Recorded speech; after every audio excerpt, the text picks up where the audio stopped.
تو عورت کی خوبی، عورت کا حسن اور اللہ کی نگاہ میں عورت کا مقام کب ہے؟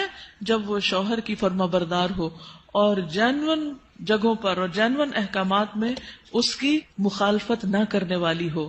نبی صلی اللہ علیہ وسلم نے فرمایا، بہترین بیوی وہ ہے جس کی طرف تم دیکھو تو وہ تمہیں خوش کر دے، جب تم اسے کسی بات کا حکم دو تو بجا لائے، اور تمہاری عدم موجودگی میں تمہارے مال اور اپنی ذات کی حفاظت کرے۔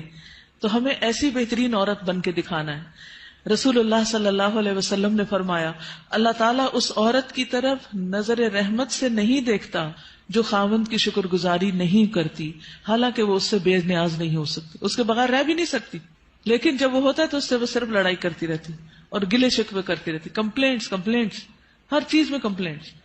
تو شوہر بھی چاہے اس کے پاس کتنی بھی جسمانی طاقت ہے یا مالی طور پر بہت سٹیبل ہے، وہ انسان ہے، وہ ہیومن بینگ ہے، وہ بھولتا بھی ہے، وہ غلطی بھی کرتا ہے، تو ایسی چیزوں کو اگنور کر دینا چاہیے۔ ہمیشہ گنتی کر کے رکھیں کہ اس کے احسانات کتنے ہیں اور اس کی غلطیاں کتنی ہیں، اگر وہ برابر ہوں تو بھی شکر گزار رہیں، اور اگر اس کی نیکیاں یا احسانات زیادہ ہوں اور غلطیاں کم ہوں تو غلطیوں کی بنا پر اس کی ناشکری نہیں کریں۔ تو آپ نے خصوصاً اپنے ہسبینڈس کو تھینک یو بولنا ہے، لکھ لیجئے، اور جو ابھی نہیں بول سکتے وہ آئندہ زندگی کے لیے لکھ لیں، دلوں میں لکھ لیں کہ شوہر کے شکر گزار رہنا ہے۔ اور یہ شکر گزاری آپ کے اپنے اندر اور آپ کے گھر میں اور آپ کے تعلقات میں خوشگواری پیدا کر دے گی۔ آپ دیکھیں گے کہ وہ شاید منتظر ہوں اس بات کے کہ کسی وقت آپ خوش ہو جائیں ان سے، کیونکہ آپ دیکھیں وہ آپ کو خوش کرنے کی کوشش میں لگے رہتے ہیں، اور آپ جب خوش نہیں ہوتے تو بےچارے وہ بھی ناخوش ہو جاتے۔ تو جب آپ خوش ہوں گے تو آپ کو دیکھ کر وہ دگنے خوش ہو جائیں گے، جب وہ دگنے خوش ہوں گے تو آپ تگنی خوش ہو جائیں گے، اور یوں خوشیوں کا سلسلہ بڑھ جائے گا۔ پھر اسی طرح عورت کے اوپر یہ بھی لازم ہے کہ وہ اس طریقے پر رہے کہ شوہر دیکھے تو خوش ہو جائے، یعنی بیوی کا حال حلیہ، اس کا اٹھنا بیٹھنا، بات کرنے کا انداز، معاملہ کرنے کا انداز، یہ شوہر کے لیے ایک اٹریکشن کا باعث ہو۔ یعنی اگر شوہر کو کسی خاص قسم کا لباس پسند ہے تو ایز لانگ ایز وہ شریعت کی حد کے اندر ہے تو عورت کو وہ پہننا چاہیے۔ اگر کہیں جانے کی بات ہے یا گھر کو کسی خاص انداز میں رکھنے، یا کوئی شادی شدہ زندگی میں بہت سارے معاملات باہم ایک دوسرے کے ساتھ مل کے کیے جا رہے ہوتے ہیں، تو ایسی تمام چیزوں میں شوہر کے ساتھ تعاون اور اس کی مدد اور اس کو خوش کرنا جو ہے وہ لازم ہے۔ یعنی اپنی شرم و حیا کی بھی حفاظت کرے، اور گھر پر جو بھی اس کے کسٹڈی میں شوہر کا مال یا راز یا کوئی بھی چیز ہے ان سب کی بھی حفاظت کرنے والی ہو۔ مال کی، گھر کی حفاظت، پیسے ضائع نہ کرے۔ یہ نہیں کہ شوہر کے گھر، شوہر کے مال اور شوہر کی تنخواہ اور شوہر کی پراپرٹی میں سے چھپ چھپا کے میکے والوں کو مت بھیجتی رہے۔ بہت سے فساد اس وجہ سے ہوتے ہیں کہ سسرال کو دینے کے لیے تو نمبر 2 مال ہوتا ہے، اور میکے کو بھجوانے کے لیے پسندیدہ چیز۔ قدرتی بات ہے کہ انسان کی جو اٹیچمنٹ ہوتی ہے وہ ماں باپ سے بہت زیادہ ہوتی ہے، ایک ایسی خیرخواہی ہوتی ہے جس میں دنیا کی کوئی دوسری چیز شریک ہی نہیں ہو سکتی۔ ظاہر ہے جنہوں نے جنم دیا، جنہوں نے پالا پوسا، ان کے ساتھ محبت اور خیرخواہی کیسے نہ ہو، وہ تو ہوگی، لیکن اس کی بھی حدود ہیں، وہ حد سے آگے نہیں بڑھنی چاہیے کہ شوہر کما کے لائے اور ہر وقت عورت شکوہ کرے، پورا ہی نہیں پڑتا، ہوتا ہی نہیں، ہے ہی نہیں، یہ بھی نہیں، وہ بھی نہیں، وہ بھی نہیں، اور پیسے بٹورتی چلی جائے اور ادھر سے چھپ چھپا کے دوسری طرف دیتی چلی جائے۔ نہیں، حتیٰ کہ فی سبیل اللہ بھی اگر عورت کو دینا ہے تو شوہر کی رضامندی ضروری ہے، یعنی شوہر کا مشورہ بھی ہونا چاہیے اس میں۔ پھر اسی طرح یہ ہے کہ بولنے میں اچھی ہو۔ رسول اللہ صلی اللہ علیہ وسلم نے فرمایا کنواری عورتوں سے نکاح کرو کہ وہ شیریں گفتار ہوتی، یعنی کہ ان کے بولنے میں مٹھاس ہوتی اور تھوڑی چیز پر جلد خوش ہو جاتی، یعنی شکر گزار ہوتی، کیونکہ زیادہ دنیا نہیں دیکھی ہوتی اور مطالبے بھی کم ہوتے۔ اس لیے خصوصی طور پر بیوی کی حیثیت سے جو خوبی بیان کی گئی وہ یہ کہ شوہر کے ساتھ بات کرنے میں بھی اچھی ہو اور بہت زیادہ مطالبے کرنے والی نہ، اور نہ ہی اپنے شوہر کی اجازت کے بغیر کسی مرد کو گھر میں آنے کی اجازت دے، کیونکہ اس سے بھی شکوک و شبہات پیدا ہوتے ہیں۔ پھر اسی طرح شوہر کے مال میں سے اس کی مرضی کے بغیر تحفہ یا صدقہ نہ کرے، کیونکہ کمانے والا مرد ہے، یا تو عورت کا اپنا ذاتی مال، یعنی اگر پیرنٹ سے ملا ہے یا انہیرٹ کیا ہے یا وہ خود کماتی ہے تو اس میں تو اپنی مرضی سے جو بھی وہ کرنا چاہے، لیکن اگر شوہر کی طرف سے کچھ ملا ہوا ہے تو اس میں اس سے مشورہ کرنا اور اس کی اجازت لینا ضروری ہے، کیونکہ اصل مالک بہرحال شوہر ہے. اور بہت دفعہ گھروں میں جھگڑے اس وجہ سے پڑ جاتے ہیں کیونکہ ہسبینڈ جو ہے وہ بیوی کو اجازت نہیں دیتا، اور بیوی اپنی مرضی سے اپنے میکے کو یا کسی اور کو کچھ دینا چاہتی ہے، اور ان معاملات میں اختلاف بعض اوقات گھر کی بنیادیں ڈھیلی کر دیتا ہے. عورت کے اوپر یہ بھی ذمہ داری عائد ہوتی ہے کہ وہ اپنے شوہر کی اطاعت کے ساتھ ساتھ اس کی خدمت بھی کرے.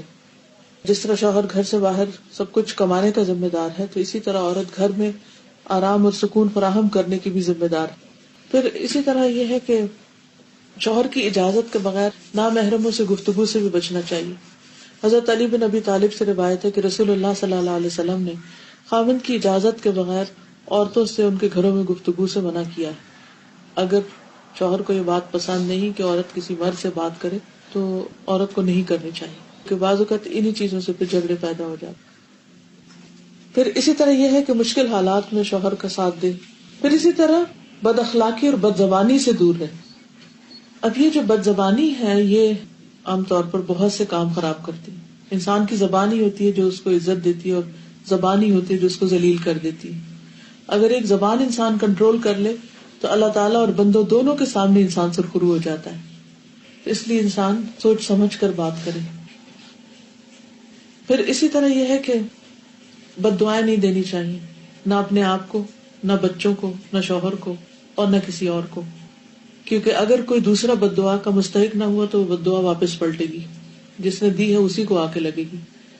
رسول اللہ صلی اللہ علیہ وسلم نے فرمایا بد دعا نہ دیا کرو، نہ اپنے اوپر، نہ اپنی اولاد پر، نہ خادموں پر، نہ مالوں پر.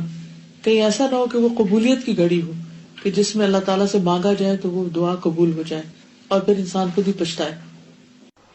لیکن ریلیشن شپ کے اندر کچھ چیزیں ایسی ہیں جن کا خیال رکھنا بہت ضروری ہے، اور ان چیزوں کو ضرور ذہن میں رکھنا چاہیے جو تعلقات کی خرابی کا باعث بنتے ہیں.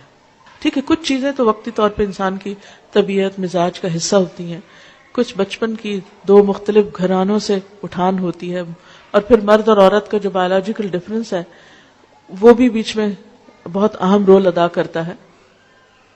لیکن ان سب چیزوں کے ساتھ ساتھ کچھ فیکٹرز کو سامنے رکھنا چاہیے. اس میں جو چیز عموماً خرابی کا باعث بنتی ہے وہ بدگمانی ہے.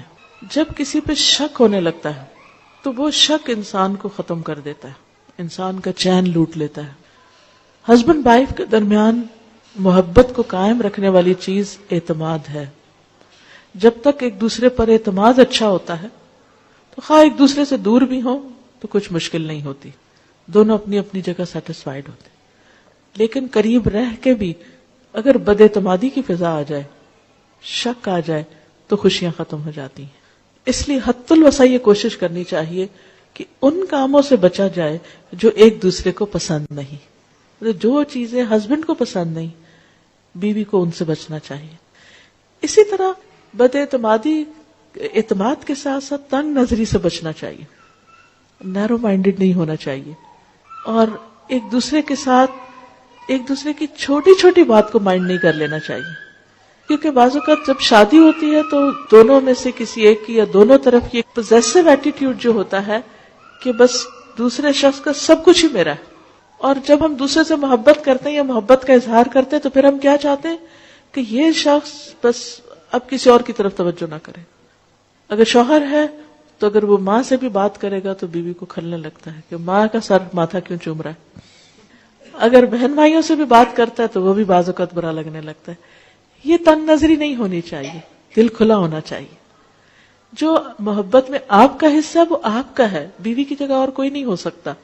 لیکن یہ بھی یاد رکھیے کہ جس ماں نے تکلیف اٹھا کے جنم دیا ہے اور سالوں سال دعائیں مانگ مانگ کے اس کو پالا ہے اور بڑا کیا ہے اور اس منزل تک پہنچایا ہے کہ جب وہ کامیابی کے ایک اعلیٰ منزل کو پہنچا تو اب آپ کے ساتھ اس کا ریلیشن شپ ہو رہا ہے، تو جس نے یہ ساری منزلیں طے کی ہیں اس کا حق اپنی جگہ ہے. اس حق کو کبھی فراموش نہیں کرنا چاہیے، بلکہ شوہر کی مدد کرنی چاہیے کہ وہ اپنی ماں کا خیال رکھ سکے اور اس کا ساتھ دینا چاہیے. اگر وہ کسی قسم کی کمی کوتاہی کر رہا ہے تو ایک اچھی بیوی کی خوبی یہ ہے کہ وہ اس کو توجہ دلائے کہ تمہاری ماں تمہارا انتظار کر رہی ہے. پھر کچھ اور چیزیں ہیں کہ جن کی وجہ سے تعلقات اچھے نہیں ہوتے، اور وہ ہیں ڈس فنکشنل کمیونیکیشن، اچھی کمیونیکیشن کا نہ ہونا. کامیاب شادی کے لیے ہسبینڈ وائف کی کمیونیکیشن کا اچھا ہونا بہت ضروری. اور اگر ابھی تک ہم نے کمیونیکیشن کے گر یا سکلز نہیں سیکھے تو ہم میں سے ہر ایک کو سیکھنے چاہیے. اچھے انسان کے دل کی ضروریات ہوتی، یہاں ایمان ہونا چاہیے، اسپرچولیٹی ہونی چاہیے. کچھ اس کے پیٹ کی ضرورت ہے، اس کو کھانا کھانا ہے.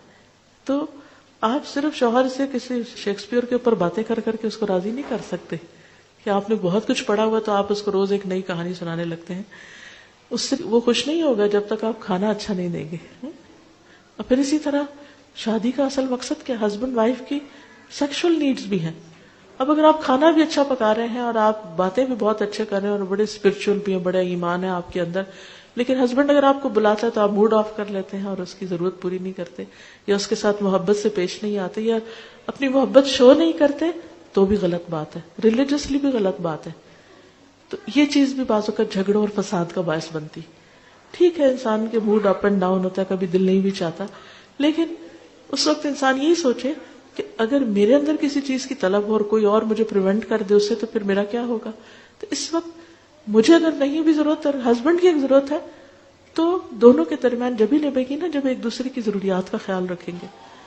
تو جب انسان کبھی اپنے من کو مار کے دوسرے کو خوش کر دیتا تو اللہ تعالیٰ اس کے عوض اس کو اس سے بڑی خوشی عطا کرتا ہے.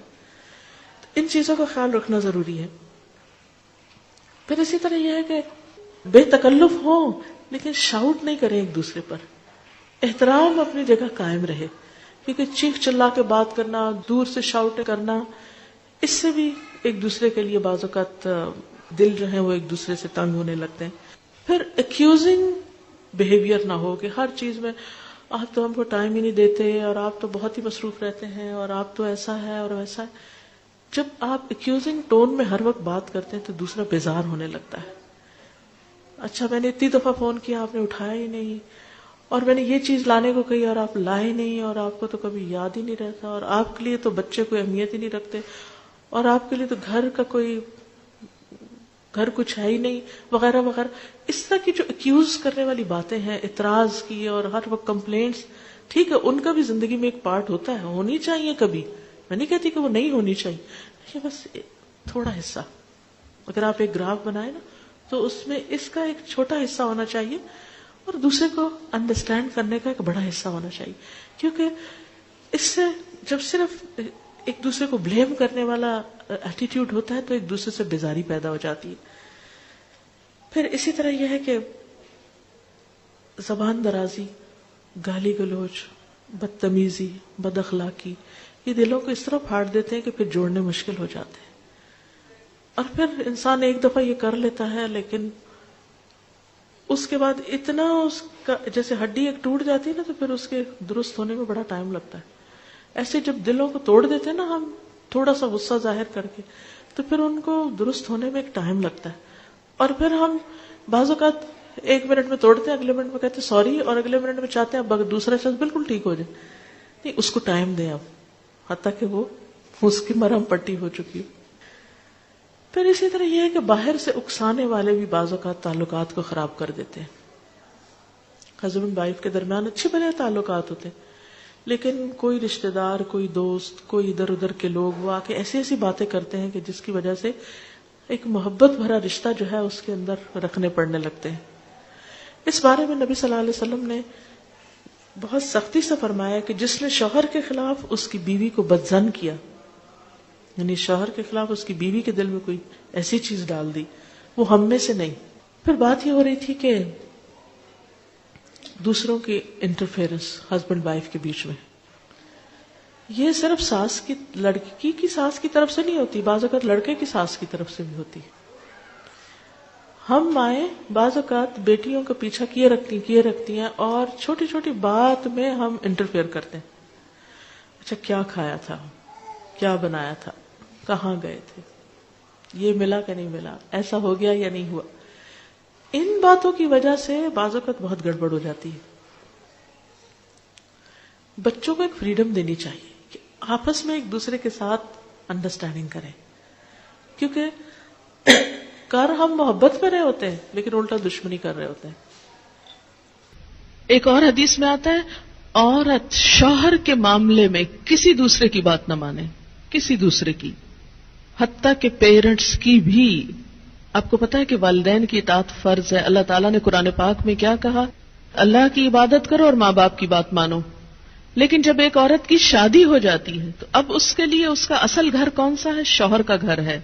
اور اب اس کے لیے والدین کی اطاعت سیکنڈری ہے، شوہر کی اطاعت نمبر 1 ہو گئی ہے. پہلے والدین اس کی کفالت کر رہے تھے، اب شوہر اس کی کفالت کر رہا ہے. اب ایک نیا گھر بن رہا ہے. اس کے ڈسپلن میں کیا ہے کہ بیوی شوہر کی بات مانے، نہ کہ میکے کی ڈکٹیشن لیتی رہے روز ٹیلی فون پر. ایک دفعہ عورت ہو کے آتی ہے میکے سے تو موڈ بدلا ہوا ہوتا ہے. تو ایسی صورت میں اصل حکم کیا ہے کہ شوہر زیادہ اہم ہے. اب اس کی بات مانی. اور یہ کیوں اتنا سخت ڈسپلن رکھا گیا؟ کیونکہ جب تک ایک عورت کی وفاداری اس کے اپنے گھر سے نہیں ہوگی، گھر نہیں بنے گا. وہ بات میں ادھر بھاگی جا رہی ہے، یہ گھر خراب ہو رہا ہے. اب اس کی اہمیت، اس کی زیادہ اہم ڈیوٹی کیا ہے کہ اب وہ نئے گھر کی تعمیر کرے.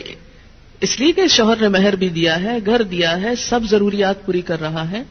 اب آئندہ اللہ تعالیٰ نے ایک نئی نسل لانی ہے، ان کی تربیت ہے، ان کا کام ہے، اتنی ذمہ داریاں آنے والی ہیں. اب چھوڑو دھیان پیچھے کا، اب آگے کا سوچو.